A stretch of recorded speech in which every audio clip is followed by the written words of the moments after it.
food fight.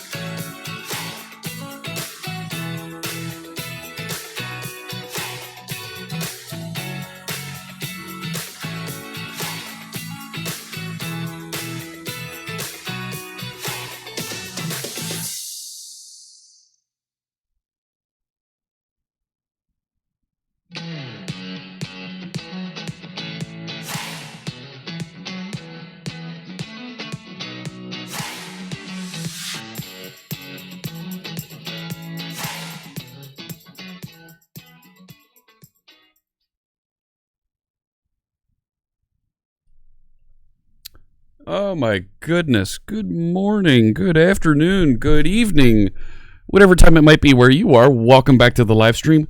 My name is Jeff Fritz, and today is August 23rd, 2019. We're going to write a little bit of code today. How's it going there, chat room? Look at this. Look, our friend Svava's over there already starting the food fight. Oh my goodness. And that camera is zoomed in really tight. Give me 1 second here. Let's zoom out a little bit. One more notch. Nope, too far. There we go. How's it going there? Look at this chat room. The food fight is started. 200 bits from Svava. A couple other folks have gotten some. 3 other folks have gotten some emotes in chat. Thank you so much, Svava, for sharing that cheer. And we'll make a donation to Coder Dojo. They're helping train folks. They're helping teach folks, train the trainer, and grow facilities all over the world, so that people can learn how to learn a little bit of technology, grow their career. Thank you so much. But yeah, anybody, we're seeing this. It was a silent promotion on Twitch, where if you cheer more than 50, 100 bits, other folks get emotes, and you get to food fight and throw emotes back at each other. And of course, if you're a subscriber and you use emotes here on this channel, it doesn't do it with the cheers. But if you use, let me tell you what, I'm going to go over to Stream Elements. Let's see if we can set up the cheers real quick so that we can really encourage the food fight and let the cheers go flying on the screen also. How's it going there, chat room? My goodness. So much already so far. Frackberg is here. Lionon's here. Good morning. Good to see you. HB Listtown. Hello. Welsh Ronaldo. Rambling Geek. Still got your hat. What hat? What hat, Rambling Geek? Frackberg. Rustang? No. Oh my goodness, Svava! Rambling Geek just resubscribed for 12 months. Look at that. 12 months. Welcome to the Year Club, Rambling Geek. Spicy Condiment just resubscribed for 5 months. With a tier 2! Thank you so much. Spicy Condiment and Rambling Geek will make donations to Coder Dojo. Thanks so much. That is confusing, Rambling Geek. I'm not sure what's going on with your subscriptions there. I would contact Twitch support. There's something weird there. Yes, and now he's got a propeller there. Everybody, when you get to that 1 year mark with us, your sub badge changes to that rainbow hat you see Rambling Geek sporting there, and you get a propeller. For year 1.5, 2 years, 2.5 years. You have a hat with propellers on it, and we're gonna work on one. We got to work on what the 3 year is, but we don't have anybody at 3 years because I haven't been streaming for 3 years yet. So we'll figure that one out soon. All right, I'm going to take a look at my CappaGen configuration here. Let's make sure that when folks cheer, enable emoji. Yeah, duration on screen. Here we go. What events should trigger an emote explosion? Yes, cheers. We'll have cheers do that. We'll select the emotes for that. And, well, here, tell you what. Let's do some configuration together here on screen to kind of encourage the food fight. So, yeah, you know what? We'll turn on all the Twitch sub emotes. If there's a cheer, right? And they'll go flying across the screen. It's funny, you'd think that the cheer would go across, but I'll save that now. So if there's a cheer, it'll, and it doesn't have a limit here. Show 400 emotes. No, I don't want a random. I want them to be bubbles. And we'll pull that down a little bit. There we go, Rambling Geek. Thank you so much for those 10 bits. Yep. There we go. It's funny that it's the triangles that go flying by. So I'll save that. There we go. All right. So much has happened since last we met, since last we spoke. It's been, what, 14 hours? My gosh, I feel like I just was with you, and we were talking together a little bit ago. Let me get some music playing in the background, and we'll talk about today's topic and what we're going to get into in today's stream. We're going to play music to code by. Of course, we play music to code by all the time here on stream. It's music that gets you in the groove, gets you in the flow, so you get focused on whatever the task is you might be working on. And today, I think I'm gonna play Cyan today. This is one that we like. This is really groovy music from our friend, Mr. Carl Franklin. It's been engineered. There it goes. It's been designed to get you in the groove, get you in that flow, so that everything else falls away from you and you get hyper-focused on whatever the task is that you might be working on. Whether it's writing code, doing homework, reading documentation, processing paperwork at the office, or just chores around the house. Check it out, mtcb.pwop.com. You can execute the music command in chat, and you'll get more information about where you can purchase all 20 songs. Each song is 25 minutes long. Listen to the song for those 25 minutes. Take 5 minutes for yourself. Grab a beverage. Walk around a little bit, and then start back in on whatever that task is again. You'll feel refreshed, and you'll be more productive. Thank you so much, Michael Jolly, for sharing the link. Great to see Michael Jolly, Landon BR here, Rambling Geek, members of the Live Coders team hanging out. Lily Hazel is here, Coding Gorilla too. Oh my gosh, I'm out of breath. Nebro is here from Sydney. Great to see you. Thanks so much for tuning in. Last night, we had a friend join us from, we had Jeremy join us from Raygun. We had a great conversation about all the things that Raygun can help you out with between crash management, real-time user monitoring, and advanced program management, right? Automated program management. I get APM confused. Check it out. There's still a link just below me here on the Twitch wall, so you can go find out more. You can get a free trial of Raygun services. Click through to that link. Give it a try. I think you'll enjoy it. And it sounds like we're gonna have a conversation with them to see if we can get them to let us use their feature as part of our resource management application that we've been building here. Use their applications for that resource management application we've been building on stream. Fanny Reinders is here. I haven't hooked up your contribution here, Fanny. Let tell you what, I'm going to bring up, where'd it go? I dropped a like on this. You've got to see what Fanny's been working on his stream. Where did it go? I just had it open. Where is it? I have the link. I know I have the link. There's a link. Because I was looking at it. It was... There it is. And I'll share this link in the chat room. So, kind of inspired by some of the shenanigans, some of the gimmick that we do here around the word JavaScript. Fanny put together this really cool project on his stream. Hey, JAF1021, great to see you. Gotta have a little fanfare when Mama C Sharp Fritz drops by the stream. So Fanny's working on this. This is so innovative. I love seeing this. I've got to use this on stream. Inspired by yours truly. Whenever we say the word JavaScript on stream, I push the button or somebody in chat jumps in and triggers the sound effect. So what Fanny did was trigger not just the sound effect but a GIF whenever you say whatever that trigger word is. Oh my. Not oh my, but yeah, look at this. So using Microsoft Cognitive Services and the speech APIs, the transcript, voice to text, And then? it'll automatically play that sound.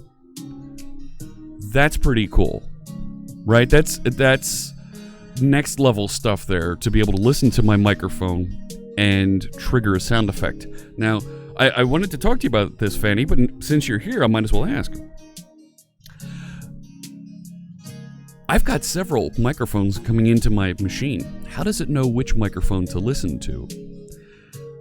Because maybe I want it to listen to my microphone and my guest's microphone and not the mixer, so we don't pick it up if it's in a sound effect or something coming off of the mixer. So I want it to listen to different microphones. I feel like there's, right, and that's going to get even twice as expensive because you have to set up Cognitive Services to listen to the microphones. So I need to figure that out. So this is no longer coding, it's magic, says Snoopaloopy. We're automating all the things here. Hey, Tim Bodette is here. Good to see you, Tim. Or it always listens. Yeah, right. There is another thing, right? Windows has speech services also. And if you've ever looked at, right, if you've ever turned on, do I have it turned on right now? I think I have. Oh, no, I don't have it turned on. Let me do this. Oh my goodness. Eeny, meeny, miny. I don't know which one it is here. There it is, this one. Yeah. Dr. Scott! No, not Dr. Scott. He's not going to be the one to help us. If you've ever looked at, I just turned on the closed captions on the stream. If you click that closed caption button, you'll see this is Windows doing speech to text, doing transcription for us. It is magic. So there is a way to trigger and use that. And Fanny says, what about thinking about Windows Speech Service? That also prevents folks who are using Linux or Mac from being able to use this. You're right, but I only care about me.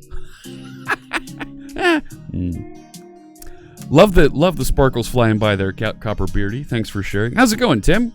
Good to see you. I thought I saw you were streaming earlier. Still, what game are you working on right now? I know our friend Tim. Yeah, oh my. He's working on writing games live here on Twitch. He's another member of the Live Coders team. Let us know a little bit. Make sure you check out Tim's channel. Can we get a shout out for Tim? Let me see. I'll key that in real quick.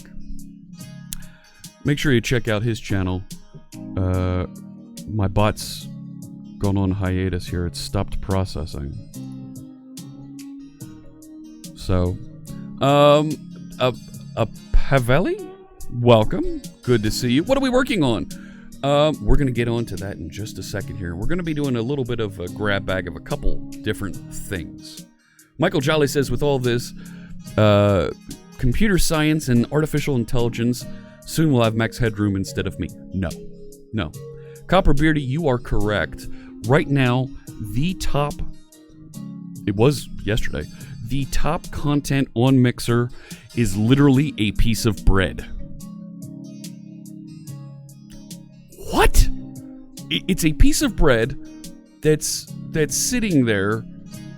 It's not alive. And there's music playing. It's just a piece of bread. If you go to Mixer, search the creative category, nobody's watching this. I don't get it. Party build September 1st at 1 p.m. says Tim. Very cool. Michael Jolly says, I'll never move to Mixer. How can I compete with bread? I know. You know what, Tim? It isn't getting moldy. It isn't. What do you mean Dr. Disrespect got stuck into Mixer yesterday, Spicy? Really? The toast is not art, Svava. I can't open it here. I'm not allowed to show that. So, it was rubbish. Yes. It is. You love the Young Frankenstein sounds. So, we're before I get into a couple of things that I want to talk about on stream, we've got a couple questions from folks on Discord I want to make sure we answer. I want to make sure I call out this. When we get to 8,000 followers, I will dye my beard rainbow as a salute to you, our Twitch community, so that folks everywhere that see me on video know that I'm saluting you. There's a big thanks for your support. Every time this flips over to a multiple of 100, so we're about to hit it in 2 more followers, I will give away a sticker pack. I've got a pack of stickers featuring a bunch of our emotes, including the .NET bot, our cool Fritz bot, there it is, our rainbow bearded Clippy, there he is, and the rainbow bearded Octocat. You get these emotes, you can use them anywhere you like here on Twitch, when you're a subscriber on channel, and I make donations to Coder Dojo. So we'll raffle one of those off, a sticker pack off. We'll send them to you anywhere in the world. I don't care where you are. I want to get you some stickers. The toast is not art. No, whatever. You bet the bread stream is rolling in the dough. Well played, Michael Jolly. Well played. Can confirm the bread is still online. It isn't even toasted. Oh, now they're saying the bread's been drinking. It's not even toasted yet. Or do you actually mean a toaster? I like that you think it would be more understandable if the bread was toasted. Nice. Spicy Condiment says, I hear the bread is on the rise. Yes. Yes, okay. I see where we're going here, friends. All right. What do you say we write some code? We have a channel on the Discord called Ask Jeff Anything. You're welcome to drop a... You know what? And I'm being asked to hold off on the questions until next time. Fine. I will hold off on the questions until next time. There's a channel in the Discord. Anybody's welcome to join the Discord. There's the link in chat. We'll post the link in the YouTube description just below us here so that you can click through and join us. There's a channel there where you can ask me anything. And if it's a question that needs a little demo, needs a little bit extra talk through, we'll talk through it here. We'll build a demo on the fly live on stream. You can share code, and other folks that are in Discord can help answer your technical questions or questions about streaming, questions about .NET or Visual Studio, whatever. Drop them in there, and we're happy to chat through them.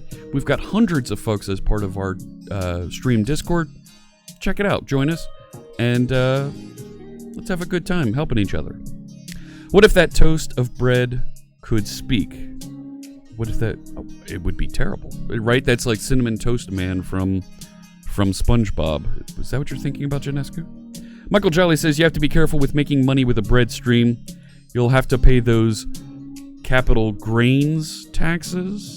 See what he did there? I should go put a taco channel up and see which wins, says Copper Beardy. I kind of agree. A tacos channel would be a thing, right? Right? We can do the tacos command. Tacos. Okay. Hey, Fairy Wings. Good to see you. So, everybody loves tacos. Yes. It's true. I can't deny it. It's amazing. I'm going to go call our friends at Taco Bell and get some DoorDash delivered. All right. Let's see. I'm going to run over here. This is what we're talking about with Fanny. Now, this is something I bet our friend Fierce Kittens would jump on for integration with GIFbot. Hear me out. GIFbot runs only on Windows, and she's already got the voice detection stuff. To do a voice detection that would trigger a GIF, that would be kind of cool. That would be really cool. There might be a thing there. Oh no. I'm reading the jokes here in chat.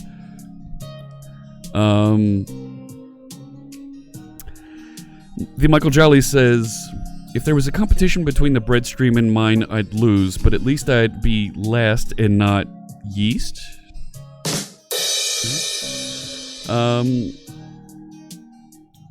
I've configured my 3D printer, says Rambling Geek, to stream automatically when it prints. Is that bad as bread? No, Rambling Geek, that's pretty good. Our friend, my multi-extruder on the Live Coders team, she does that. She streams her 3D printer process. She's had a couple of challenges financially and with her with some of her home arrangement, and she hasn't been able to stream for a while. We're hoping she comes back to join us, but that's absolutely a great bit of content here on Twitch. In honor of the bread stream, Snoopaloopy says we should add a bootstrap toast to the resource manager. That's not a bad idea. That would be cool. And Spicy Condiment, of course, says, don't get me started. Oh, see, that's no. Too much. There are chicken coop streams on Twitch. Yes. Is that Illy? Hello, everybody. A bit confused because I have the following problem and you need someone to help you out. You're using the repository design pattern with a generic repository as a base and using the .NET Core framework. A few developers have already told me that this in conjunction with .NET Core framework is redundant, superfluous. Disagree.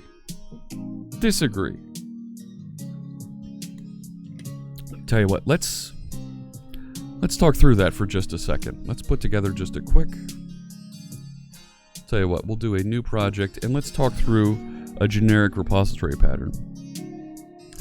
If I want to beat that bread stream, Michael Jolly says I better quit loafing around and write some code.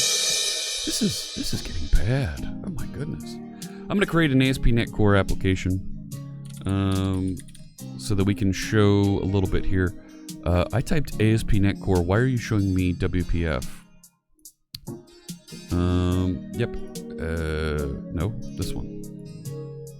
Right, ASP.NET Core web application. Sure, I don't care what this is called. Happy Friday, Ancient Coder. EF Core, Entity Framework Core. Well, okay, I have heard some folks say that the repository pattern is redundant. I still disagree. I think the repository pattern is kind of valuable. Let's talk about what that is, what a generic repository is, and how you can use it.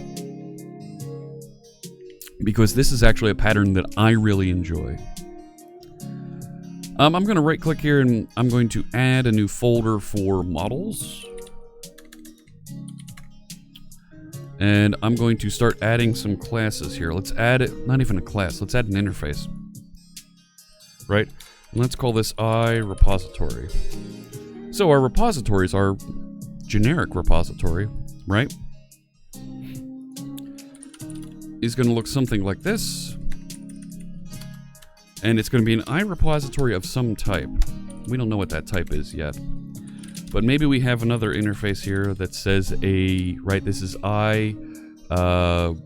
get stored in database. Right? I don't know. And of course, this has an ID property.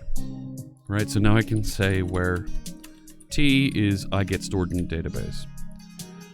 And we can define those generic CRUD methods that we're going to have in our interface, right?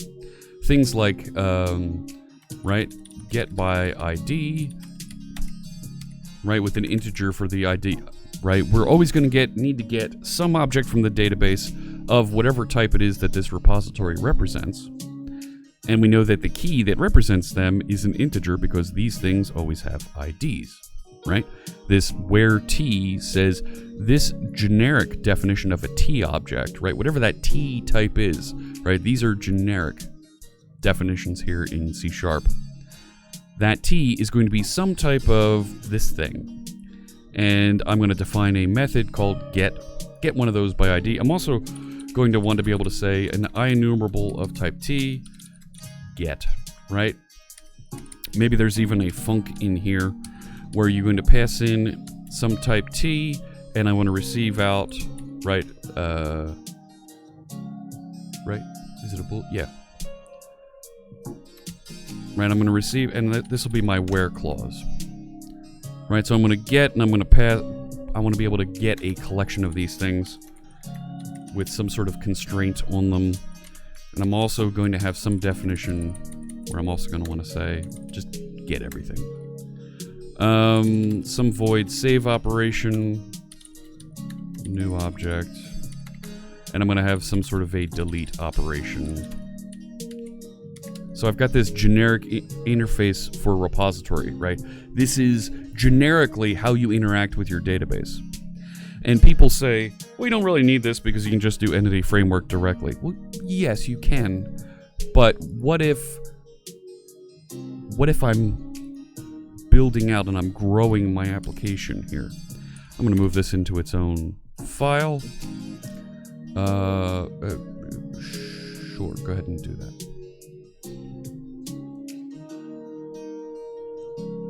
Do it. I said do it. Do. Whatever, go away. So now if I have some sort of an object, right? Maybe I have a product class. Wow, public class product, and this gets stored in the database, right? I don't know what the database looks like yet. But we've got a product object, and because it implements, I get stored in database. It means it has an ID. Product also has some other things here, right? It's got a name. It's got a price, right? That's enough for this sample. I'm going to move this into its own class. I don't care. We've got a product object. But now I'm going to actually have a class called product repository, which is an iRepository of type product. So here's where, you need to implement that interface. So I get all of those objects, right? All of those methods. I think we need to switch to the cooking category in chat because we have all these bread puns. I don't think so. T stands for generic, correct? Well, the T stands for a type. Right? The T here is just a convention for a type. We're going to replace this, what's inside the angle brackets, with a type like we did here. So this is an iRepository generically, but this one is an iRepository more concretely that describes products. So now when we delete get by ID, and save, we're doing those explicitly with a product object. So because I have this generic interface, I can move around and I'll always have this same set of standard interactions in my interfaces. And Codescu, I'm just about to come to that. Remind me of that. Here we go. Talvsdev asks, is this the community edition of Visual Studio? This is the enterprise edition, but I'm running the preview version. You can see that up here. Let me see what we got here. The anchor brackets are what identity it is as general. Yes. So the repository pattern.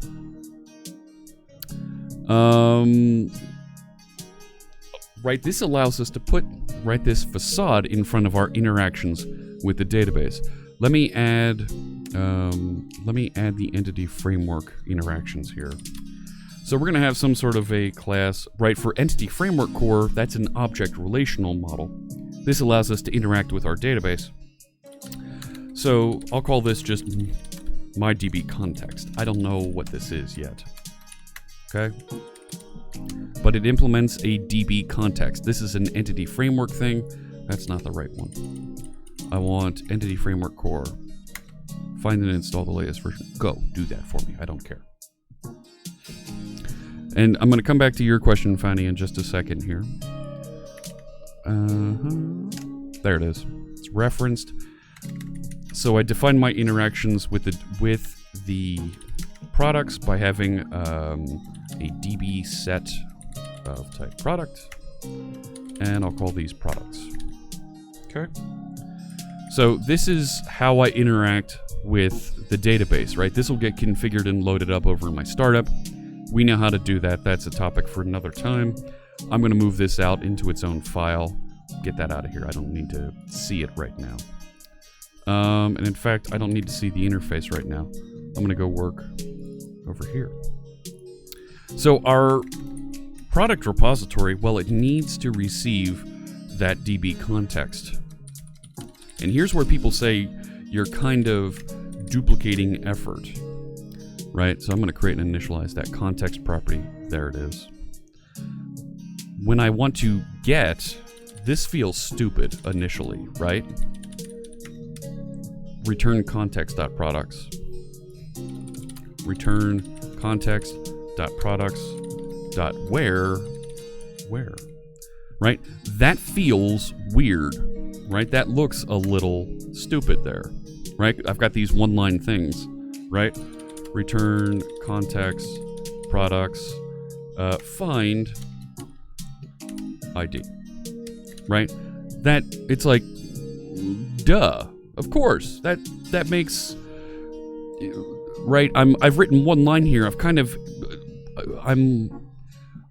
I've written another class or two here that kind of makes this annoying. Just resubscribed for 3 months. Raphael DCA, thanks so much for that resub. And we'll make a donation to Coder Dojo. We had a new follower in there. Did I miss the new follower?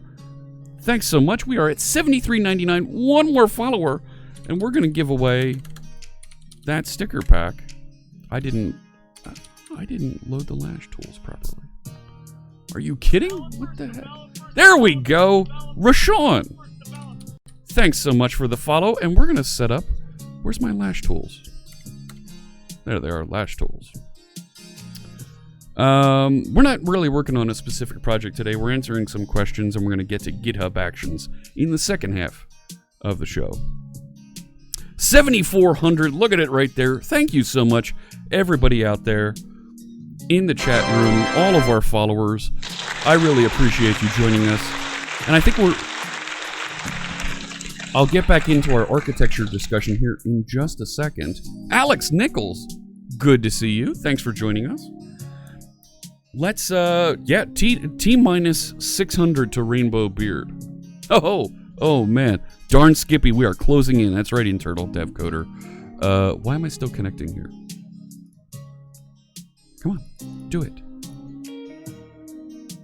Yeah, log back in. Right? Yes, authorize. Do it. Good, welcome me. Yes.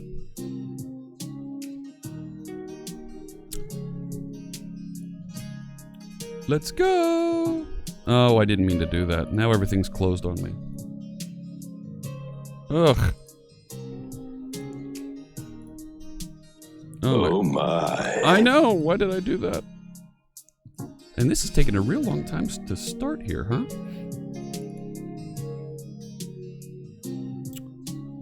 Try restarting it just to make sure I'm not doing anything stupid. 600 more. Amazing. Oh yeah. I'm gonna give that a second here and answer just a few more of these questions around what's going on here. Martin Van Stam, are those? Yeah, K Pikes. Balloon animal. Man, I'm not talking right today. K Pikes balloon animal emotes there. Thanks so much. DevXers. I know. Words. This is a problem.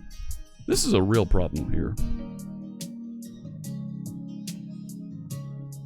What the heck?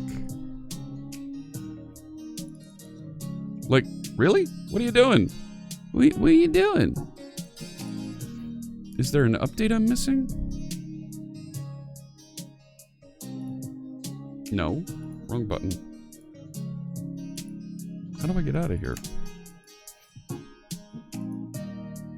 Right? Giveaway. There it is. Oh my goodness. There we go. I don't know why. All right.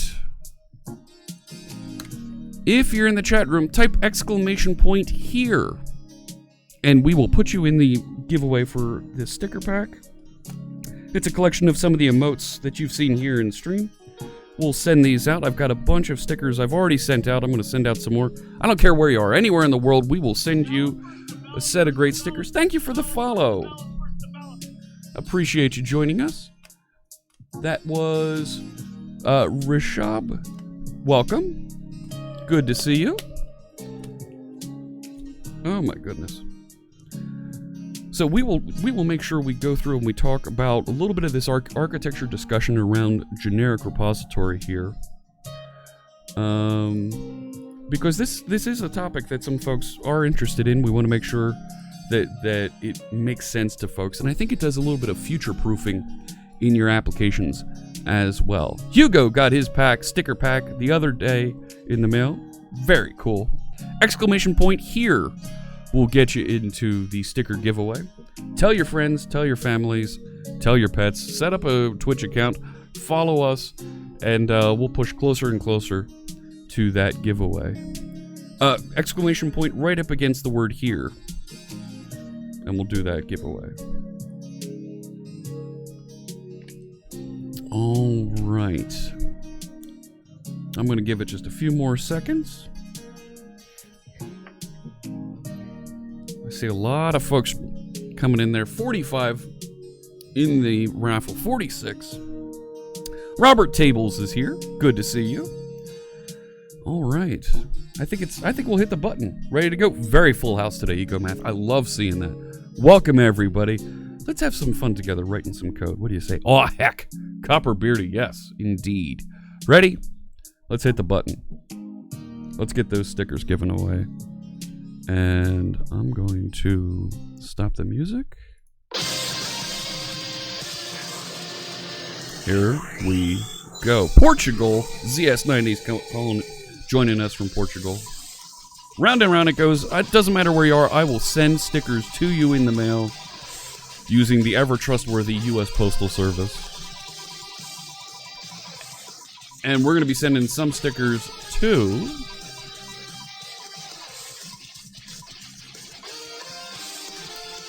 Tavsdev. Congratulations.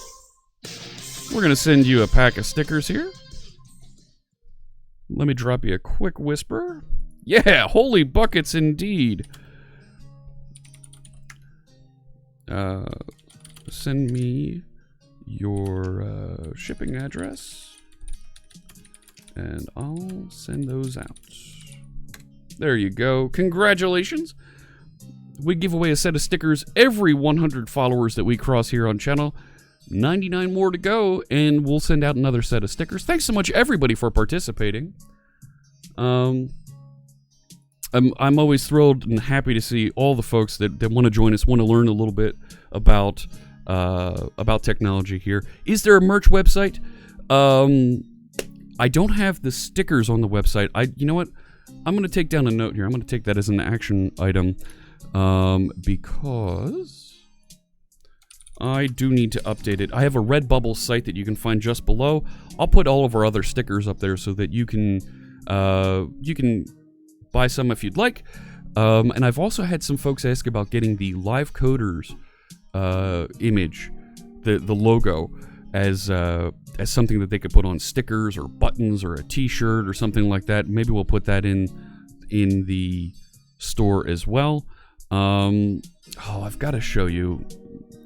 Thank you. Yeah, the Live Coders team. Of course, that's 66 different coders, different folks that are writing code here live on Twitch, just like me, that you can find with all kinds of topics, whether it's Robert Tables doing great things with hardware, Carrie Payette doing IoT stuff, Michael Jolly working on stuff with JavaScript, Node, containers. Robert Tables is working with containers as well. Tim Bodette writing games live here on Twitch. Ask them questions. They're happy to answer and get you that little bit of push to help you with your technical career, your journey in this field. So I will be sure to put that stuff on the merch site.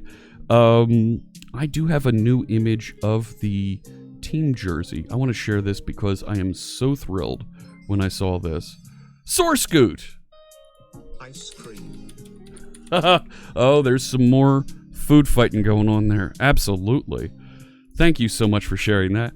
I have a new image of what these look like, the jersey looks like. And I just want to share this real quick. This is the social sample that they sent me. It's not going to zoom in just a... Nope, it's just a little bit too big. What? Come back! There we go. So that's what we're going to be sending out to all the live coders that signed up in the Discord. They're going to get their own jersey with their own number and their own name on the back. It's going to be tremendous. And there has been a request, hey, can viewers get their own version? Can other folks get their own live coders jersey? I'm going to talk to the team about that after they get theirs, and I'll talk to the manufacturer and see if we can make that a thing that other folks can get their hands on. So that's coming up. I'm very happy to send those out. And for the folks that have signed up from the team that are coming out to TwitchCon, Svava knows this because and Fairy Wings know this also. They're my consigliere here. They've been helping out. I have something top secret planned for the live coders at TwitchCon. Not only are we going to have a dinner, a meetup together so we can get everybody together, get a great picture of all of us, but I've got something special planned for all of them. Don't tell anyone, all right? So, because I want to thank them for taking the time to come out. Consigliere, right? Your confidant, your trusted partner in crime. All right, we were writing code, weren't we? Squirrel. Yeah. All right, let me get back into this. Let me step back here just a few minutes. Here we go. So we were talking about the generic repository pattern. And look at that. It blocked you on the Scott command. What?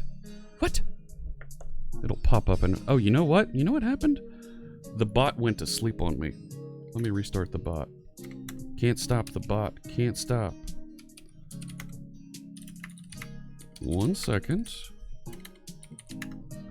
And run it. There it goes. And this. There you go. Now the command should work again. Doesn't like the giveaway thing? You know what? It probably blew up on that. You're right. So a generic repository lets you define this generic interface, right? That's the concept of this architecture pattern. So that you can,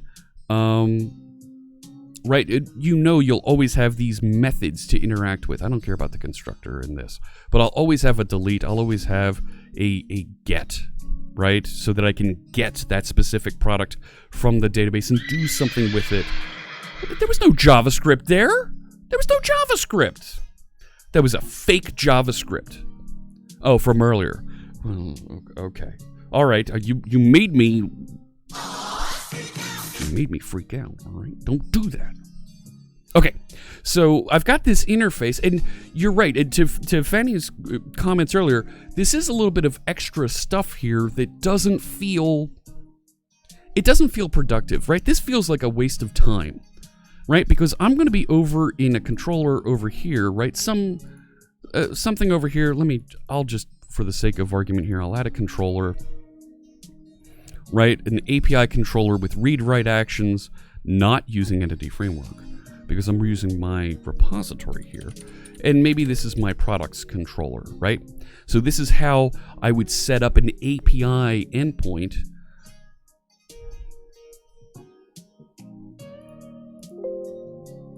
You make me sad. I'm not gonna solve the code. I'm going to cheat here and create. Since you won't scaffold it for me, I'll do it myself. And then I'll feel better about it. That's what. Okay, so I've got it's a controller base, right? And I'm going to receive not a color translator. In a constructor here, I'm going to receive a iRepository of type product. And I'll call this repository. And then I'll initialize a field for that repository. Go ahead, keep coming. Keep coming with them. Yeah, I know you've got it.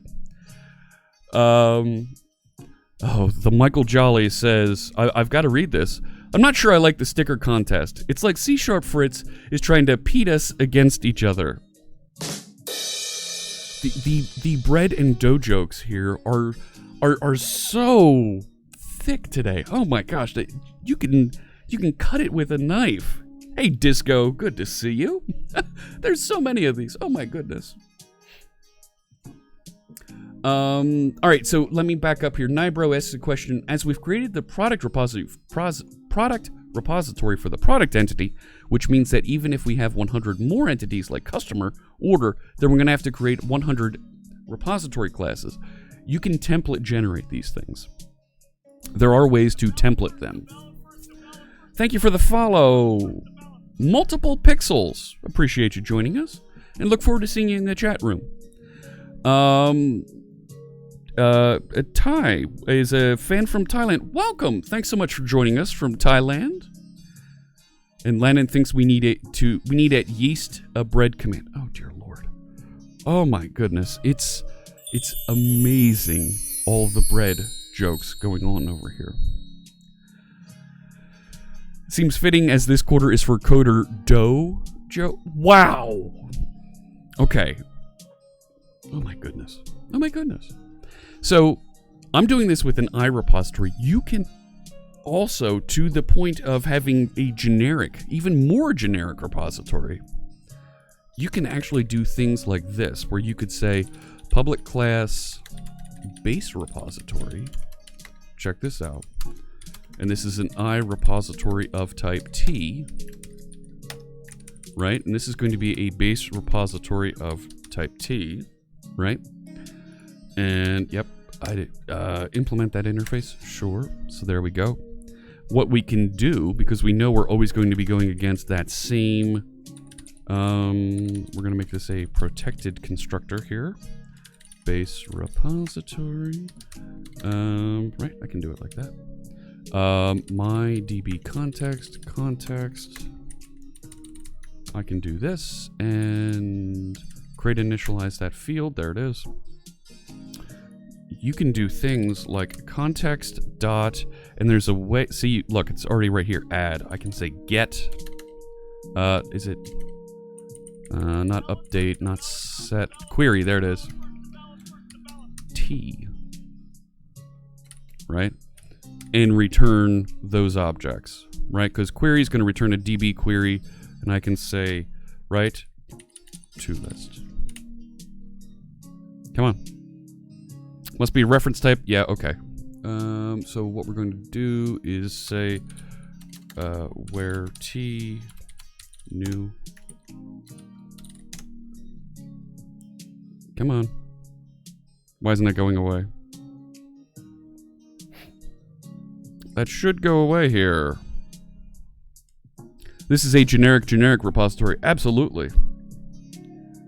There is a way. Why isn't that going away? Oh, forgot the parens. So now that's a reference type. That's a reference type. Are you kidding?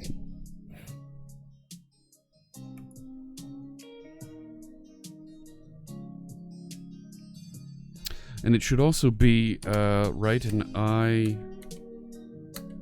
What is it?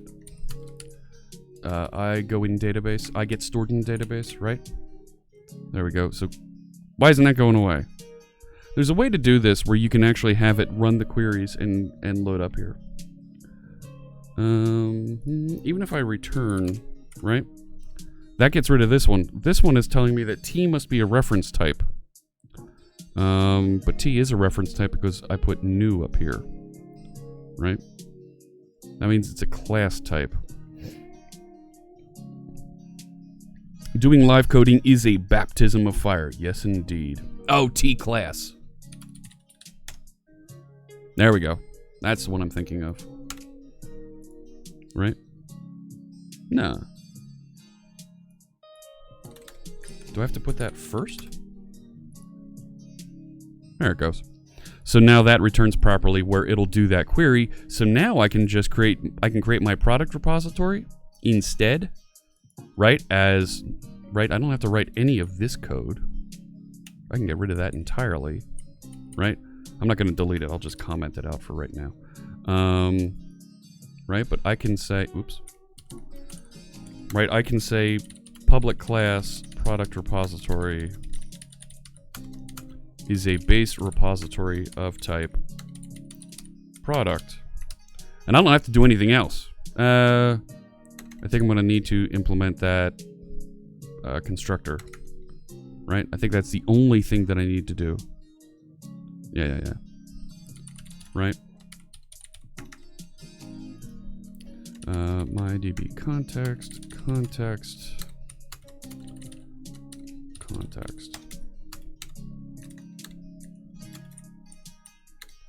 Right? And now I've got this generic context implemented for everything. Now, oh my gosh, Michael Jolly. Woo, look at this one. Bazinga. He's been using the repository pattern forever.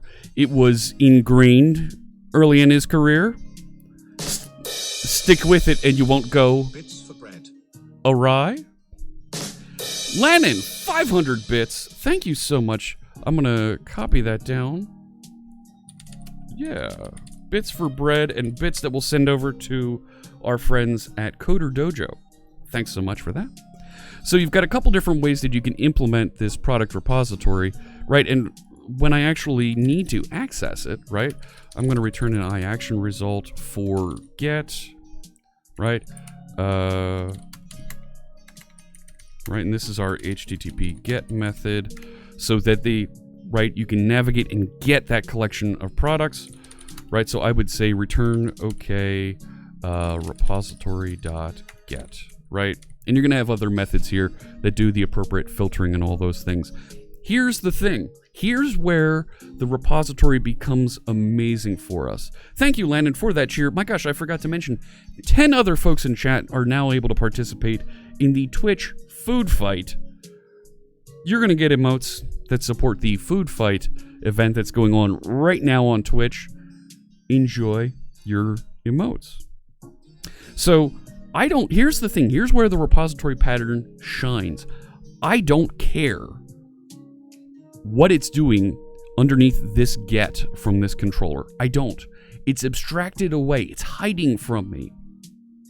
So, when I decide, you know what, I don't want this accessing my database directly, I want it to instead use a HTTP endpoint. I want it to save using a queue.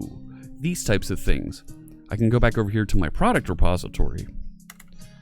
And in those cases, right, I can now, well, I would turn these into virtuals, right? Let's make this virtual,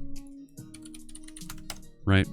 I can now override that get method and instead say, right,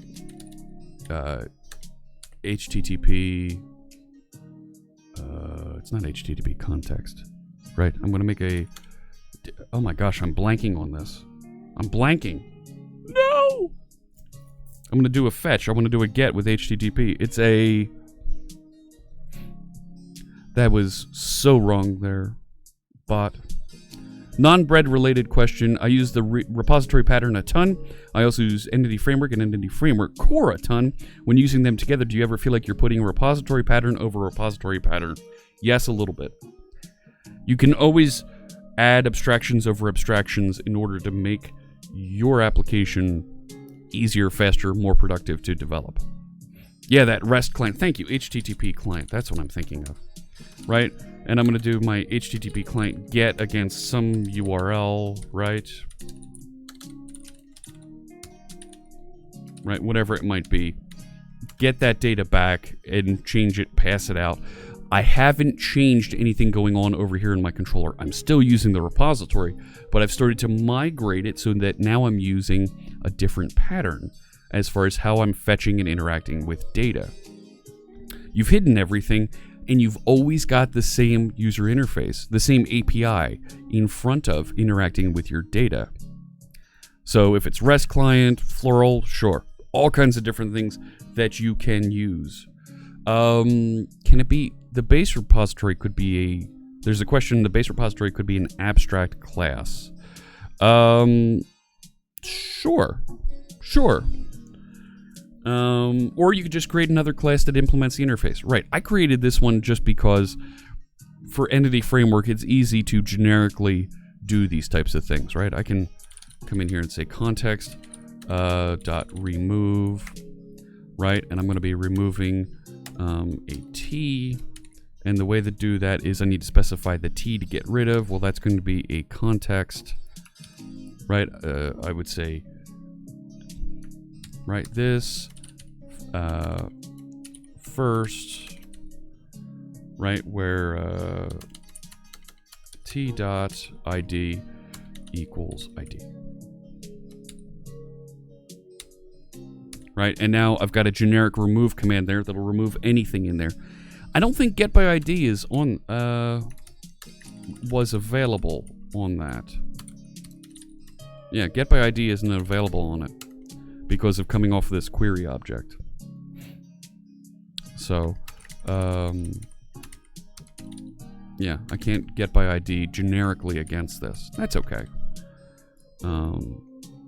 But I think you see the pattern that goes here. Oh, right. Oh my gosh. I could say get by ID, this one.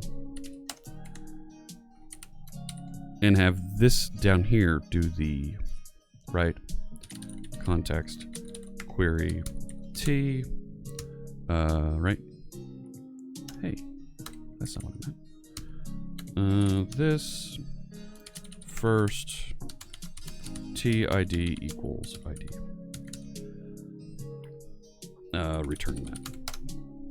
So, you can build on these and you can make these things work together with you by extracting and abstracting more and more of this so that your interactions with wherever your data storage are become simpler and easier to find and maintain. And that's what makes the repository pattern so interesting and compelling. Our friend Steve Smith, he's our Dallas on Twitch, on Twitter, and he's also on the Live Coders team. He also does a neat trick with this that he calls the cached repository pattern, where he doesn't just do a get, but he'll put it in memory locally so that if, when you need to fetch that data, you can check cache first.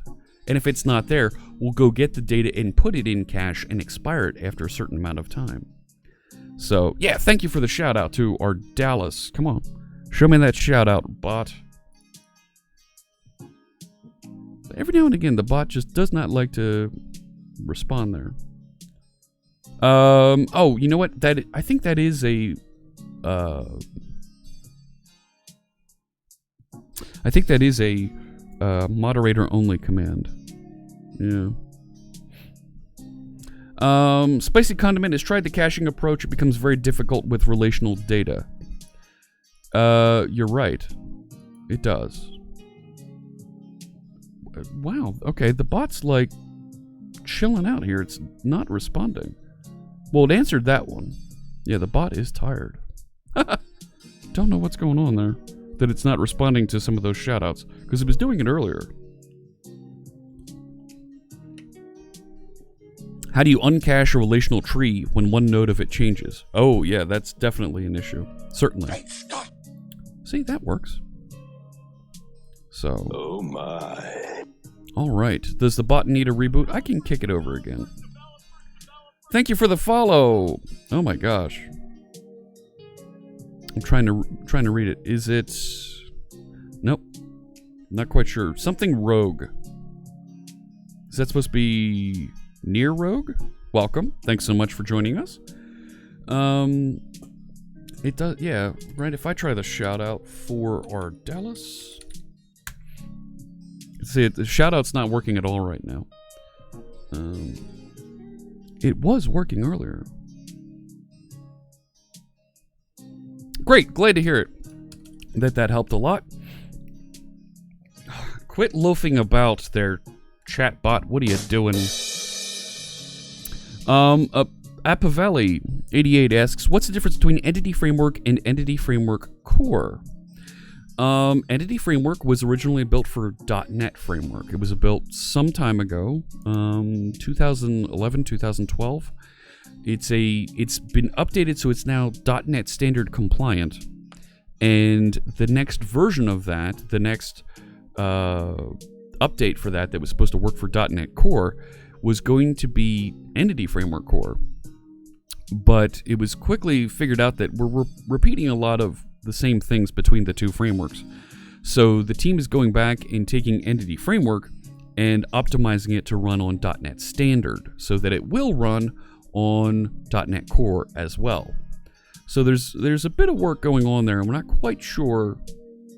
We're going to hear more about the roadmap and what to do between the two frameworks in the very near future. In fact, at .NETConf, we should hear a bit about that, because I was working on that schedule yesterday, and actually, a bunch of folks should start to get acknowledgement emails today or Monday. Depends on how quickly we can get the templates turned over and send out for those. Those should be going out very, very soon, because I think we're locked on the schedule at this point. So, yeah, Hugo says, I guess the bot is having some working commands is better than Muffin. Better than Muffin? Oh, come on, man. All right. So we answered a question about generic repository and how this works. This doesn't compile. You saw me put together the generic code here. Tell you what I can do, I'm going to take the product repository file here. I'm going to grab the I repository and the I get stored in database. I'm going to copy these all into one file. ESAS_ just resubscribed for 3 months. Thanks so much for that. From the Austrian Coder Dojo Smile. Oh my gosh, thank you so much. And we'll make a donation to Coder Dojo. Even the folks from in Austria. Doesn't matter if you're in Austria, Australia, if you're in South America, if you're in Thailand, like some of the folks. Coder Dojo is trying to bring training, technical training, to folks everywhere. All of our subs, all of our cheers, we're going to make donations to Coder Dojo all quarter long. Thanks so much, ESAS, for that sub, and that puts you in a red loyalty hat now. Thank you so much. The dad jokes here are so strong, Sean, with the bread. Oh my goodness. So I'm going to copy the I repository in there. Let me also grab I get stored in database. And what I'll do is I'm going to copy these out to a gist. I'll copy this file out to a gist on GitHub. Where's my GitHub? We were here. Gist github.com. In case you need to access, you want to refer back to this sample code demonstrating generic repository pattern with EF core and oh my gosh, Disco 1 2 3 4 5 just subscribed with your Twitch Prime. Thank you so much for that. If you're an Amazon Prime subscriber, you can connect that to your Twitch account and it becomes a Twitch Prime account. You get one subscription you can use anywhere here on the service. If you use it here, I'll make a donation to Coder Dojo and you'll get 17 emotes that you can use anywhere you'd like on the service. Thank you so much, Disco. I'm flattered that you would use your Twitch Prime subscription with me. Thanks so much. Using EF Core with EF Core, sure.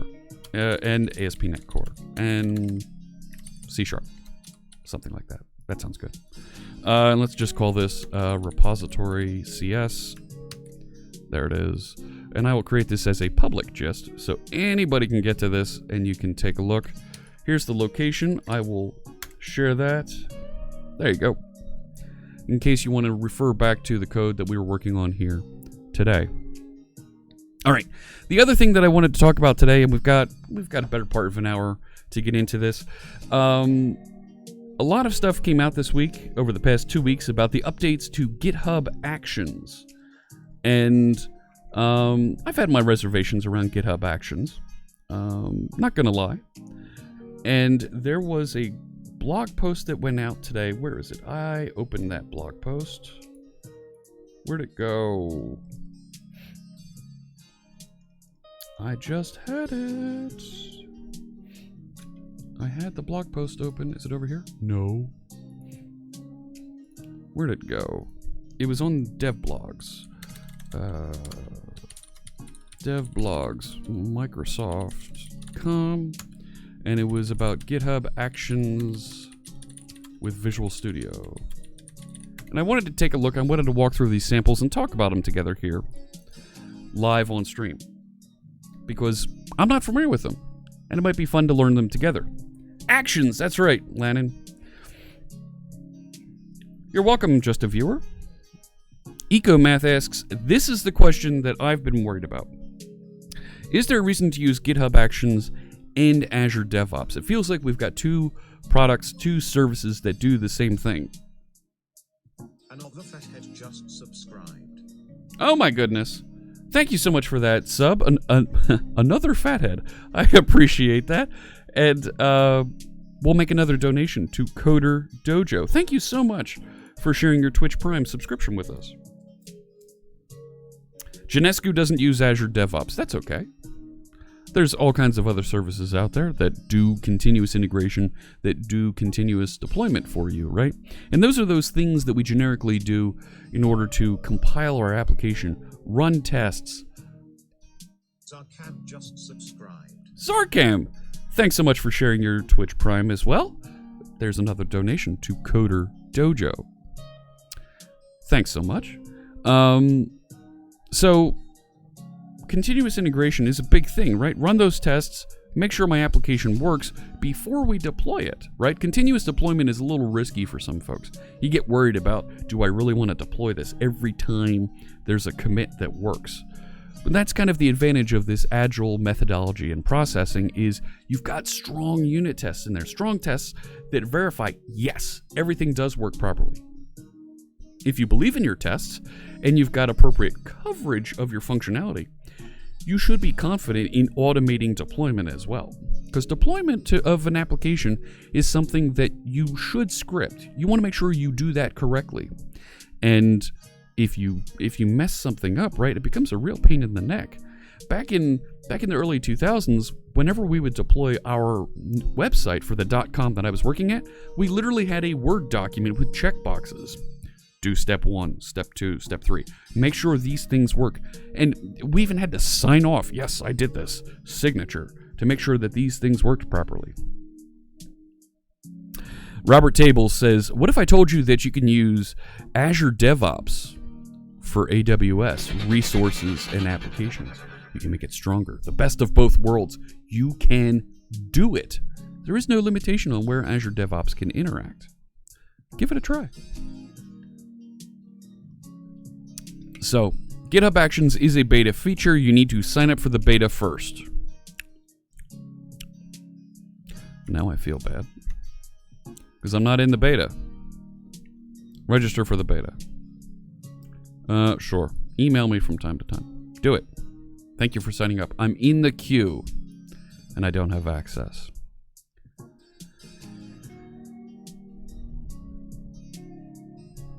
Bazinga. I don't think we're going to be able to do this. We're going to have to back out of here.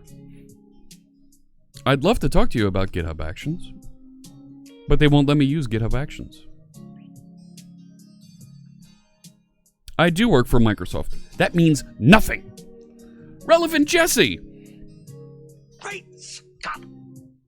Thank you so much for the raid. 12 more viewers joining us over here. Thank you very, very much. Welcome in, Raiders. How's it going there? My name is Jeff Fritz. I was going to look at GitHub Actions, but they won't let me. I need a fail sound effect. They won't let me. It's broken. No. I don't know. Yeah, I could call somebody and get mad. Rain down in a godly firestorm upon you. Len Grossman, our producer, he's not happy. Hey, Brilliant 150, good to see you. Guess the bread didn't rise enough today. How's it going, Relevant Jesse? What were you working on over there on your stream? Let us know so we can be sure to check you out next time. I would put a shout out into chat, but I don't think the shout out's gonna work. Yeah. It's being grumpy today.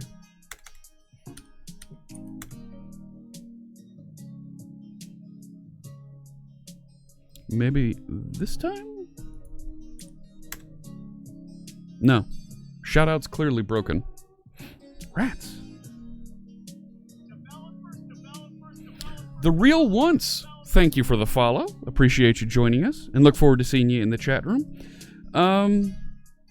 We'll have to take a look at that. So, we're just gonna have to do a hot pepper eating challenge today. No, Robert Tables, no. In fact, we've got on the roadmap a hot wings eating squad stream with our friend Imperial, and lots of bunny jokes today. No bunny jokes today.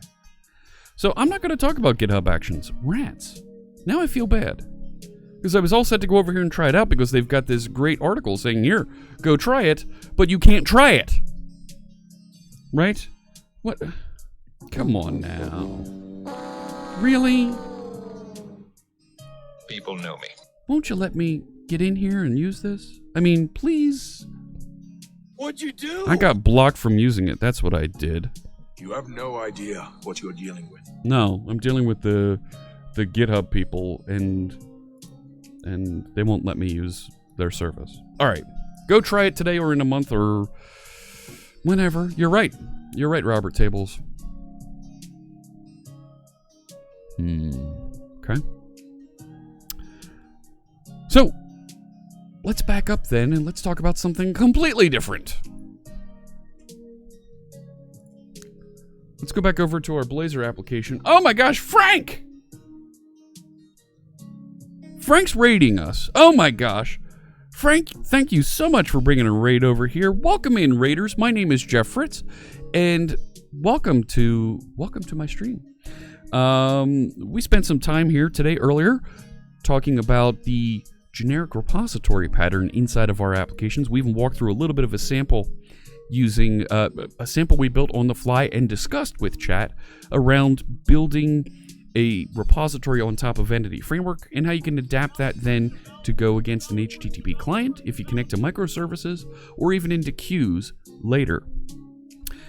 Thank you for the follow, Landwalker2. Great to see you. Surly Dev says, I need no introduction. Make it so. You do it then. All right? So, Alrighty then. let's get back into this, okay? So, and if you don't know, okay, if you don't... the wrong guy. I'm the dude, man. I'm the dude. I'm just writing code here together. I should DM Brian Douglas. No. I don't pull rank like that. It's okay. Hey, it's I Am Not Myself. Good to see you. Check my DMs for a way to get to actions. Oh.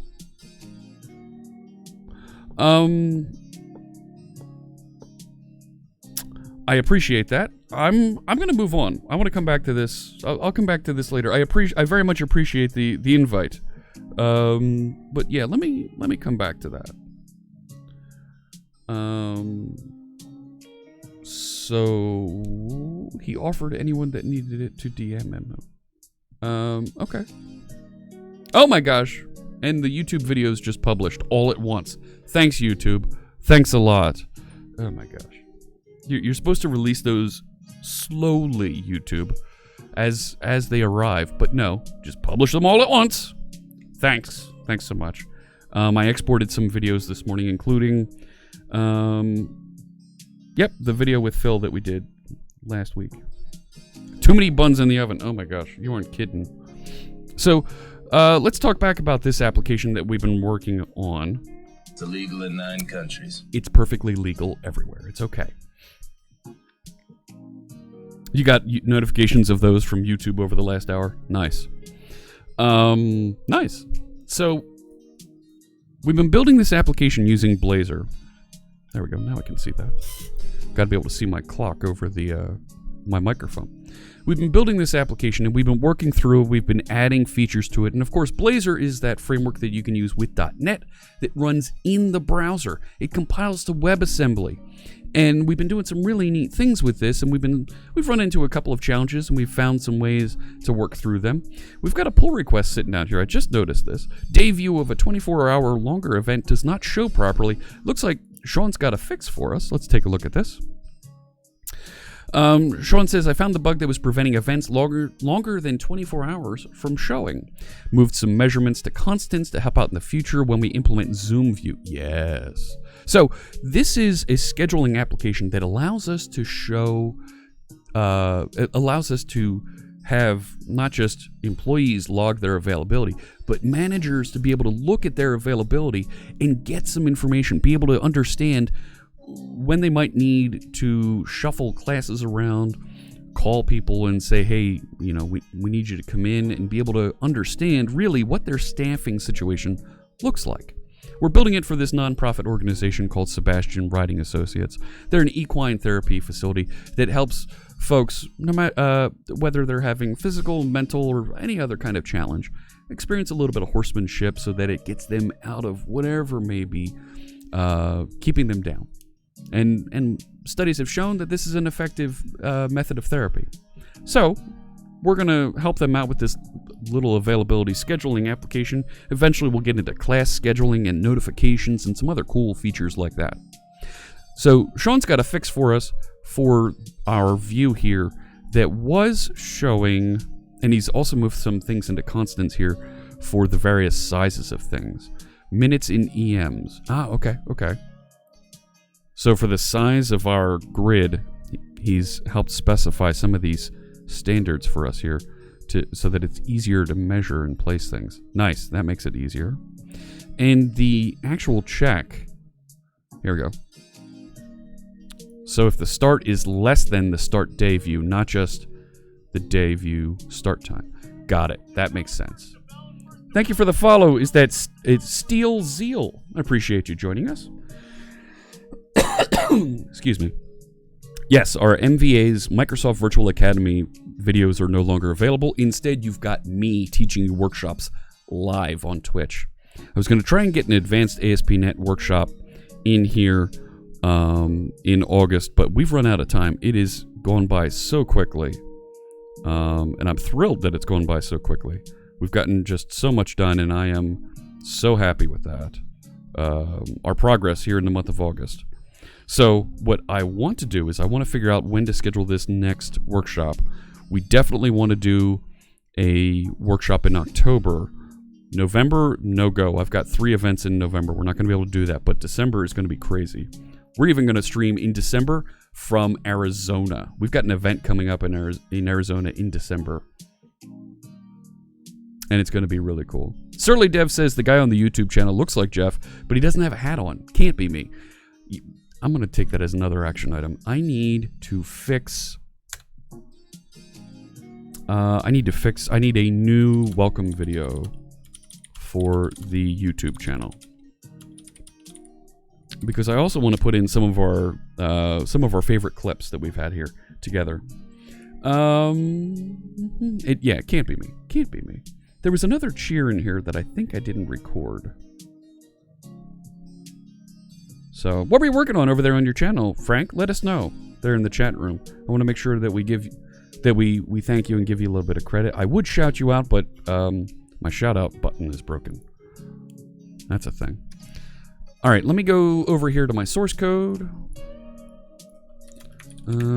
These look like appropriate fixes here. And Sean's been tremendous with these fixes. I'm going to merge them directly.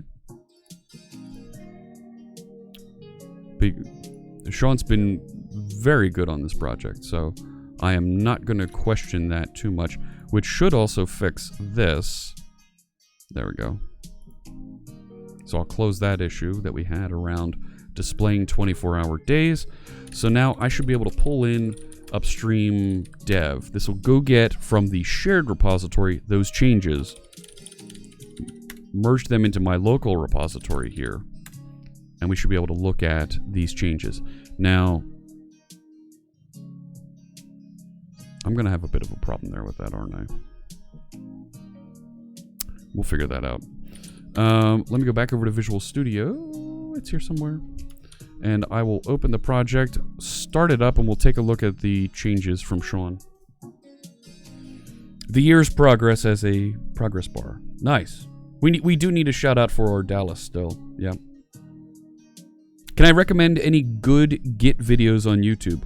Well, we just did one with Phil where we talked about Git, but it was really very scattered, going all over the place. I am not, and so it's really a smattering of different topics. A good intro to Git, I'm not quite sure about. You found one where we had Sarah Ford on? Yep, there was that one as well. Thank you, Hugo. See what Hugo did there? He just kind of put it together all as one. Yep, there's the link from YouTube. Thank you, Surly Dev. Sean enjoys helping out with the project because he learns at the same time. Absolutely.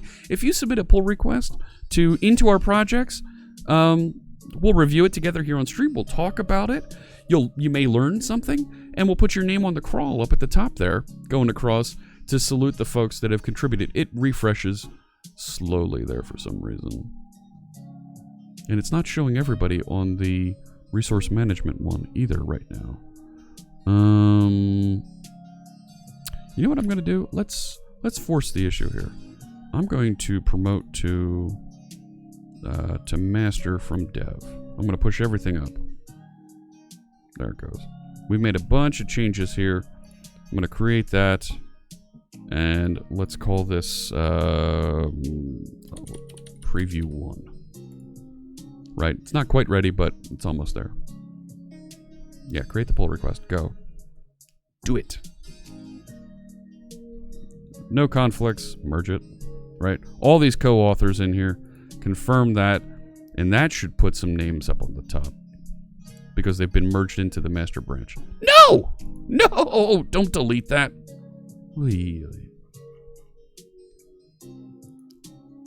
Alright. So now if I force a refresh on the crawl,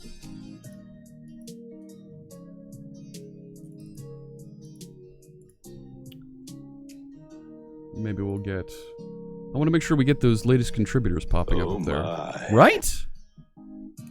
Oh my gosh. Git Kraken did a good video intro to Git as well. Yes. There was a question from I Am Not Myself. Any idea when .NET Conf speakers will be selected and notified? Selection is pretty well done. We finished most of that yesterday. I have to put together emails and send those out to folks that have been accepted. I'll share with folks in the chat room here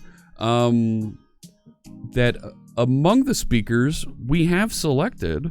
I'll share this, and there are more community folks to be selected. But we have selected the Michael Jolly and I Am Not Myself to be speakers for .NET Conf. And I think, is she still here? Carrie's still here. Carrie Payette's going to make it better, stronger. She's going to be joining us at .NET Conf as well. You'll see emails coming out in the next day or two. And the full schedule will be published next week is when you'll see it come out. But absolutely, you will see those emails come out. The way that it stands right now, though, you are locked in. So, yeah. Oh, yeah. Big shout-outs to Michael Jolly, Carrie Payette, and I Am Not Myself. 3 of the live coders that are going to be joining us. And is he here also? Our friend Code Rushed. He'll be speaking at .NET Conf as well. Another live coder. I've got 4 live coders. I'm trying to remember if there's any other live coders speaking.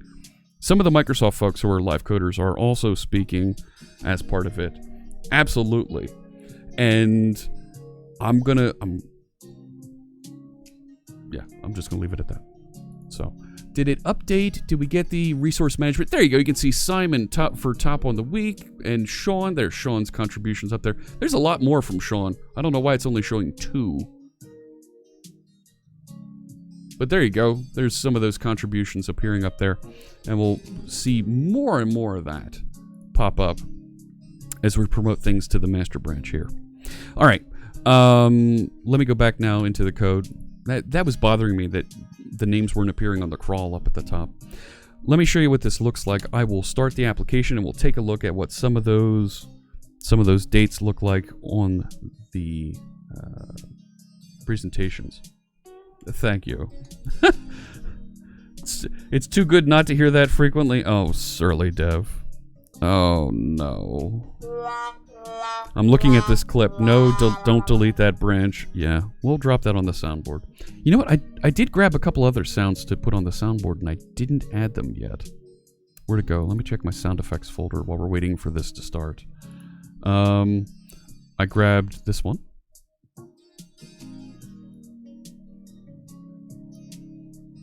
Strange things are afoot at the Circle K.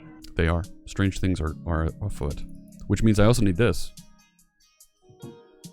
Greetings, my excellent friend. Yes, greetings. Danger's my middle name. It is. Danger is my middle name.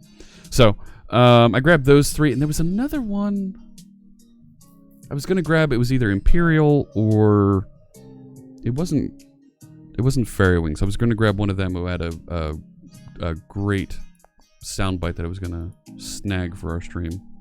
But I'll get those into the soundboard here so we can share them. 1 million sound clips, says Surly Dev. Yes. All right, so here's our availability report. So what Sean helped with is the day view down here. When it overlaps the day, it wasn't appearing quite right in here. So now if I click into, which one does it? One of these went for a full day. I don't see it here. Maybe I deleted it? I thought I had one in here. I don't see it. Oh, let's make one. We'll put it on the 23rd into the 24th. So we'll call this, let's just call this test full day. Right? Because maybe it starts here on the 23rd and maybe it goes all the way out to 25th. Right? At, I don't know, 5 p.m. Right? Add that. So, where'd it go? I mean, you could see it's saved or something here. But, there it is. So now I'm seeing another, right, follow-up issue there where we created it and it spans these days. First off, it didn't refresh the grid over here. That makes me feel bad. Because now I'm thinking, oh no, I missed this. Or Dallas is here. Hello, hello. We were just talking about your cached repository pattern. You know what? I bet you it's appearing on the 22nd because it starts at midnight. But we probably should have it show up also on these days that it spans across. You know? Which then begs the question, when we have a time slot should probably max at 24 hours. Follow me here for a second, chat room. See these things here? This is a scheduled item, but each one of these scheduled items has one instance. It appears only once. And it's here. So we have a time slot. A time slot is a begin time and an end time that defines some block of availability. And a schedule item maps one-to-one to time slots. A recurring event, right, is things like bowling league, yoga class, whatever it might be that you do on a regular basis. And thank you for the follow. Is that Chumbo? Welcome. Appreciate it and look forward to seeing you in the chat room. So each one of these things, when I have multiples of those, they're from a recurring schedule. I have one recurring schedule, but it has multiple time slots. What I'm seeing, looking at our data model and how we present it, time slot is an artifact for presentation, right? We want to create views that show the time slots. We also use it for managing and measuring how much availability on a specific day a person has. So I think we need to limit a time slot to a 24-hour period so that you can have, on different days, you don't have to look at, well, what started before this, what started and ended after this. You can just say, what are the time slots on this day? And be able to find that. We still have to fix that recurring event bug. What's the recurring event bug, EcoMath? What's that bug? Remind me. Is there something on GitHub about that? A recurring event. Oh, around saving the recurring events. Yeah. There's still a problem with how it saves time. We're still fighting that. Yeah, you're right. You're right, EcoMath.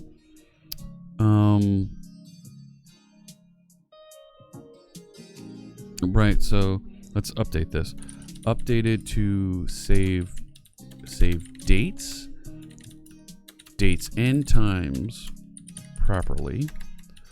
Still having, wait a sec.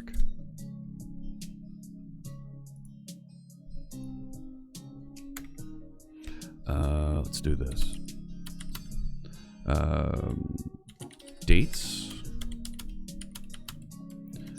Dates and times.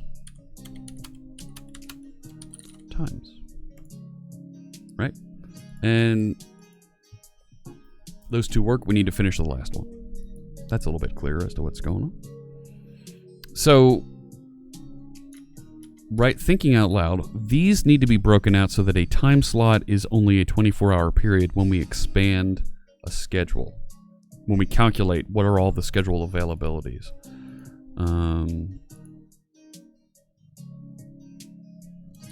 Time slot calculation should constrain time slots to 24 hours.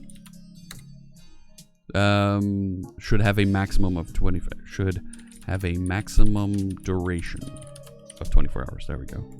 That's pretty clear what that is. Yeah, this is a bug. Help wanted if somebody wants to take a look at it. Too many clicks. Schedule availability, because we're going to need that to work in there. Okay. So if I think out loud about that schedule calculation, time slot calculation, so that we can get that working properly. Moist Booty Boy is here. If only you knew C#. Well, I hope you're seeing a little bit of C# here that you can pick up on and learn. Our calculations of time slots are up here in this scheduling project with this schedule manager object. And this is what's actually doing those calculations. So I have a method here called expand schedule, right? You pass into it a schedule and it's going to calculate all those time slots for us. It's going to expand it into its raw, its individual time slots. Karsten Pett asks, can an event overlap 2 days? When listing events for a day, date start and end intersects. It does. It does, and events should be able to span multiple days. Thinking out loud, right? I might have the I'm going to the beach for the weekend event, right? That's a one-time thing. I'm just going to the beach for the weekend, so I'm going to schedule that, and it's going to span across it. For the purposes of... I see where you're going there. I see where you're going. You're right. But also scheduling from I see what you're saying, from 10 p.m. till 2 in the morning. Yes, you can do that. It does support that capability.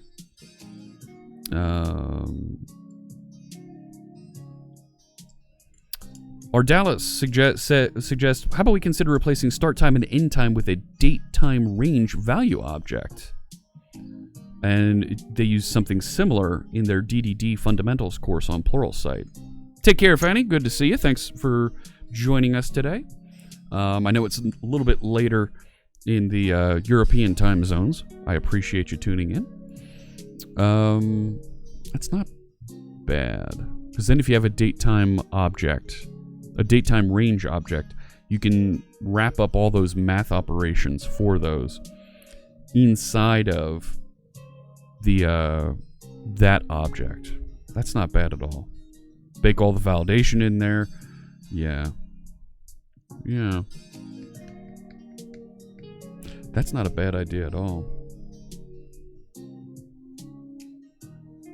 I'm a little bit far along to go back and do that refactor right now. I've only got about 20 minutes left in today's stream.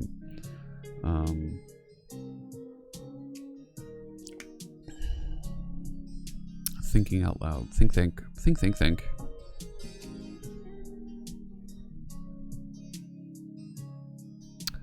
All right, let's take a look.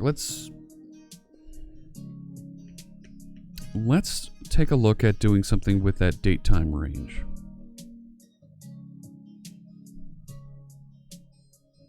I mean, I already have this concept of a time slot in my domain. Oh, I didn't want to open that. Right? Has a name, start date time, end date time, which then means there's a duration. So, right, these three things would get replaced with a date time range. So then some of these things like overlaps could be moved into that.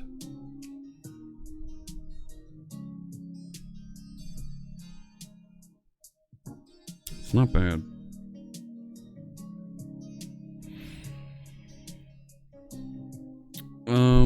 Yeah, let's put it on the roadmap for refactoring.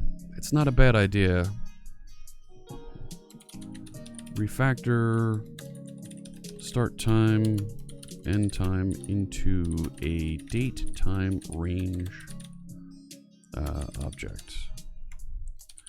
This should be a value object. So a struct, right?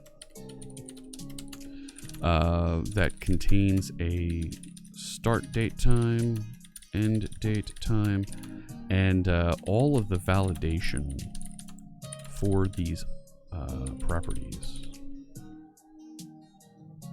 Could probably also put the duration calculation in there also.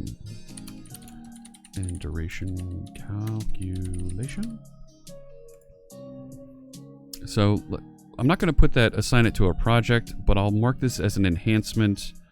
And if somebody wants to take a look at it, I'm not sure it's a good first issue because you're going to touch a lot of stuff to refactor this. But that's not a bad idea at all. I like the suggestion. So thank you for sharing the link to the sample. And you can bake all my validation in there. Oh, the bread puns continue. My goodness. My goodness. All right.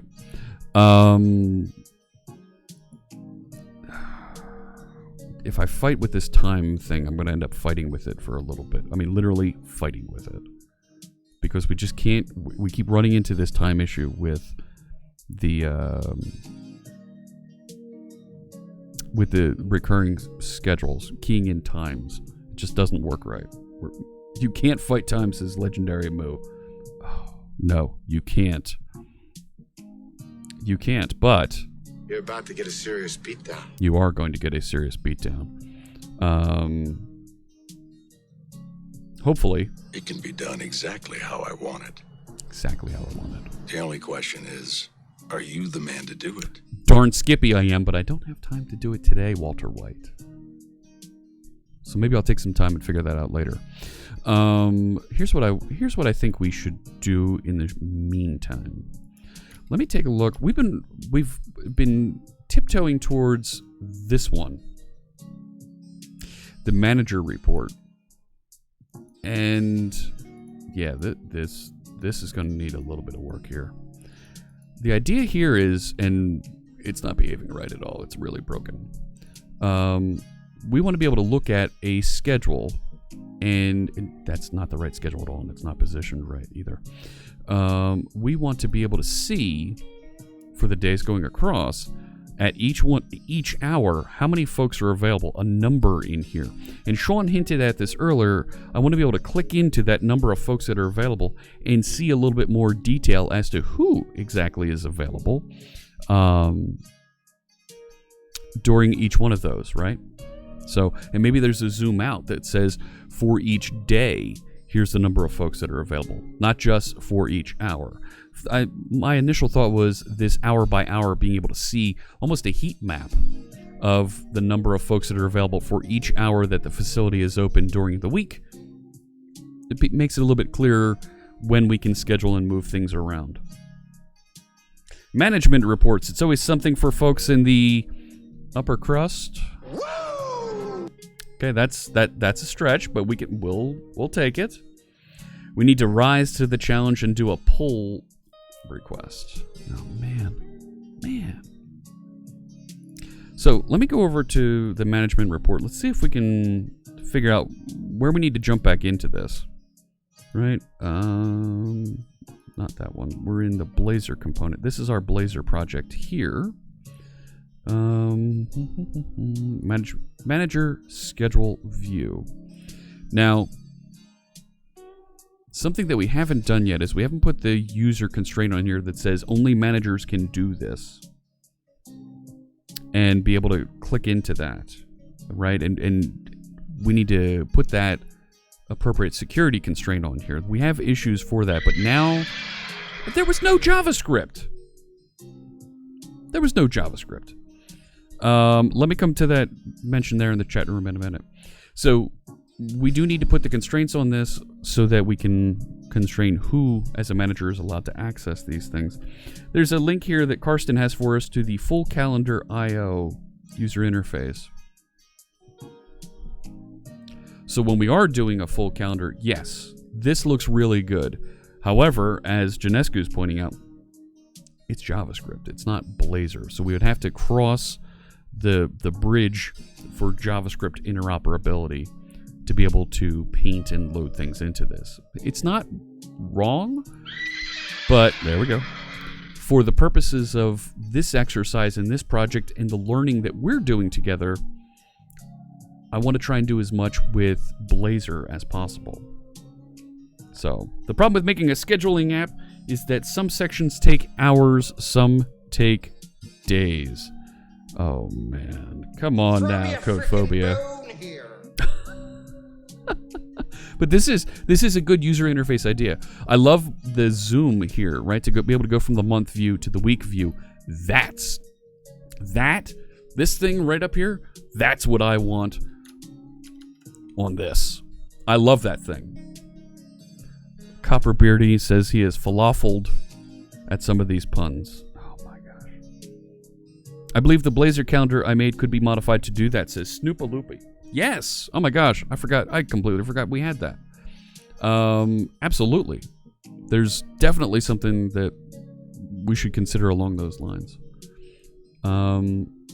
Okay. So I'm going to look at this page where it's getting its data. Here it is. If my schedule display begin date is less than... See, this is the manager view. I don't want to show your schedule. No, I'm sorry. Display begin date, and it shows that. And now we have day view down here for 7 days, and that's how it's getting those 7 days across. So our day view, right? So this component here is the exact same one as over here.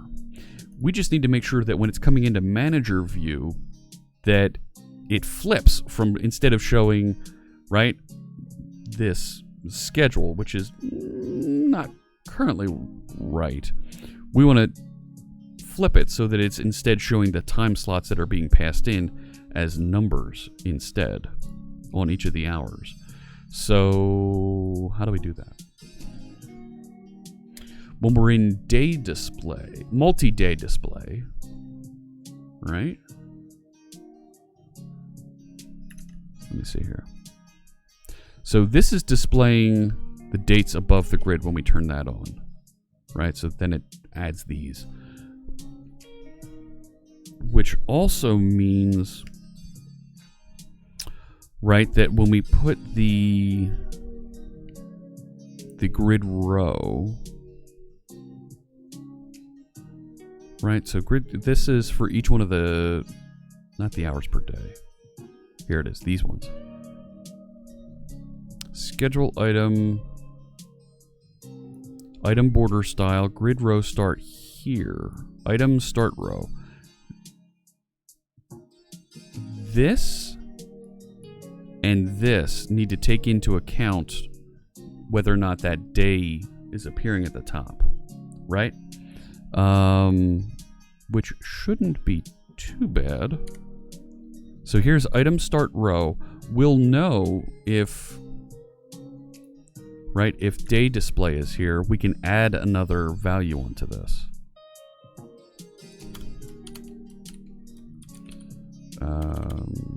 Day display. So if it's true, we're going to want to add 1. If not, we'll add 0. Otherwise, I'm going to do the exact same thing right there. Okay, item top position. That should be fine. I think that's the only one. Shimmeroff, thanks so much for the host. Appreciate that. So I think that should clear up on the management report. The positioning of that item, even though it's not quite right. It's not being used in the right method yet. It'll help us position the items in the grid when we call item start row for these things. So, yeah, I didn't put a project in there with a link to the GitHub. Sorry about that. We're just about done here anyway. What do we got? What's happening? Oh my gosh, what happened on Twitter? I blow up on Twitter. Thank you for the follow. Oh my gosh. Is that Zorch? Welcome. Thanks so much for joining us.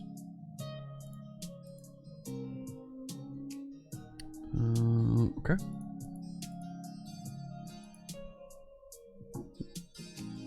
We'll come back to that. So, manager report. Well, it's not showing it. Well, it didn't fetch it. There it is. Now it fetched it. Now I go back over here. Now it's positioned properly underneath of those. Fine. When we go to position the actual bullets that we put in here for the time slots, we'll have that laid out properly. Welcome. Okay.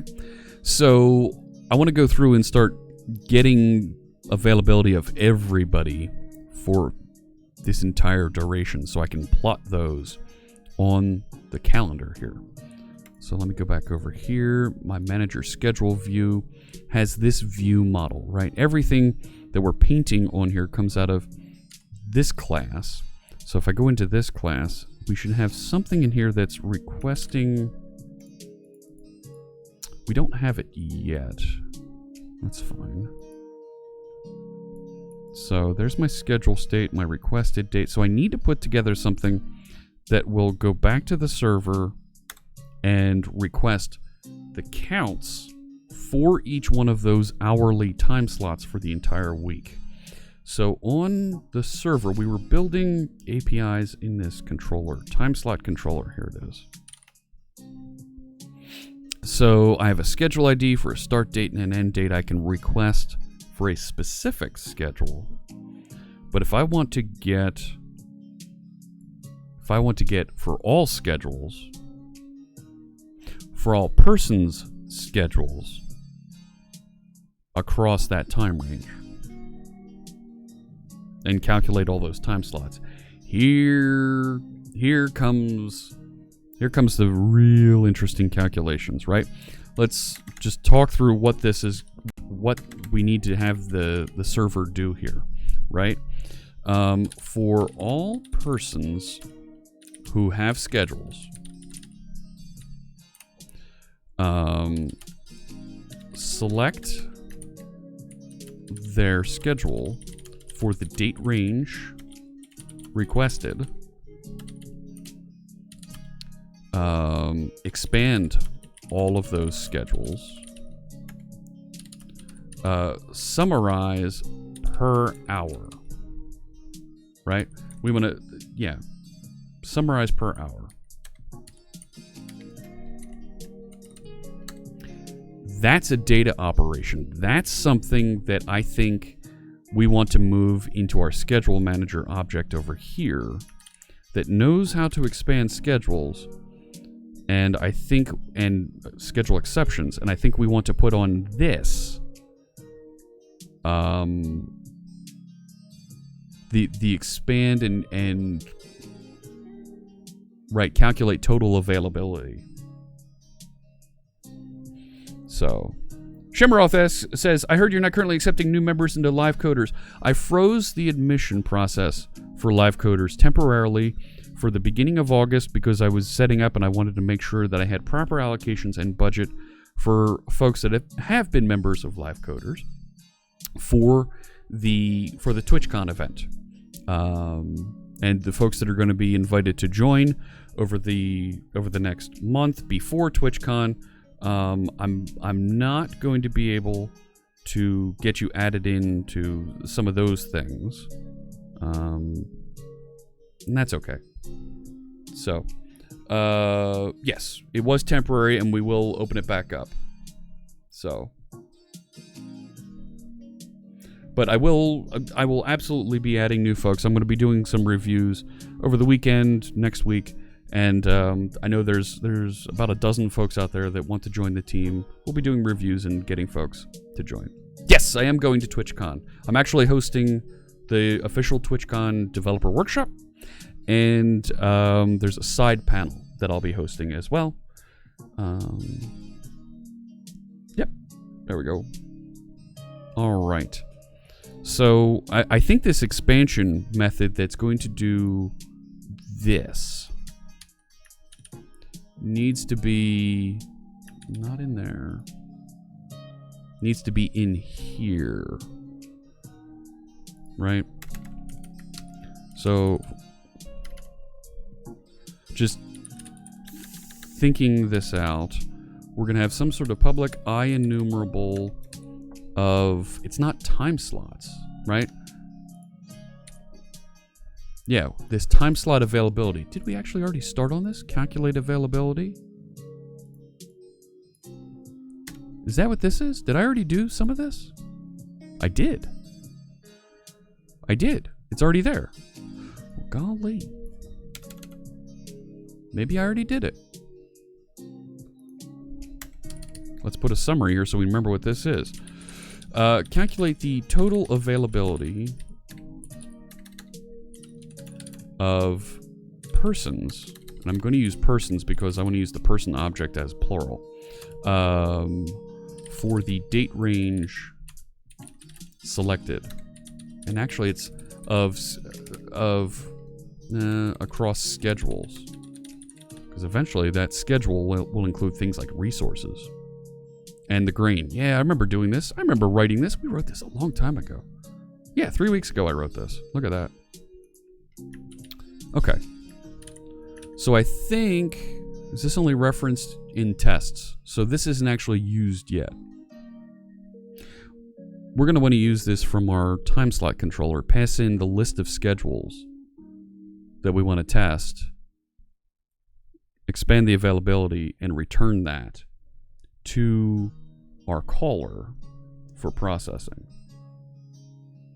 Yeah. I think that's where we'll pick up next time, is here. I'm going to try and take care of that time problem off on the side, but I want to try and pick up right here. Let's clean up our code. Let's clean up our check things into source control, and let's get ready to set up a raid today. So, here we are. We made some changes in our code here, and I'm going to commit those. I'm just going to mark them as work in progress.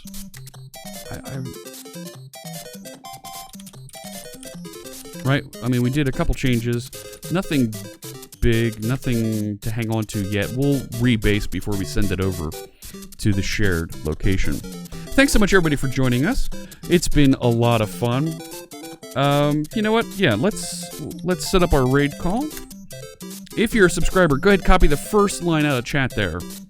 If you're not a subscriber, that's okay. Copy the second line. Copy it onto the clipboard. Get ready to announce ourselves. We're going to announce when we go and raid our next streamer over here that we want to check out, we want to support. And I saw him just say he's going live. Hurry up and get going live over there so we can raid you. There we go. I see the go live notification pop up there. We're going to raid our friend Ardalis. We haven't raided him in a while. There we go. Thanks so much, everybody, for joining us. And I hope you stick around to see our friend Steve Smith. It's been great today. We talked a lot about the repository pattern, the generic repository pattern. Steve's an expert in design patterns and how you build software efficiently and effectively. All right, so make sure you stick around there. Copy those lines out of the chat room. Get ready to head over there. Electric Havoc. Thanks so much for that resub. I really appreciate it. Yeah, another month. Take care, everybody. This video, like all my other videos, will be available on YouTube. I've got some more that I'm going to be sending over there later today. Get ready. We're going to go see our friend R. Dallas. Make sure you got the raid call copied onto your clipboard. And take care, friends. All right. We will see you Sunday for more fun, more code. Take care.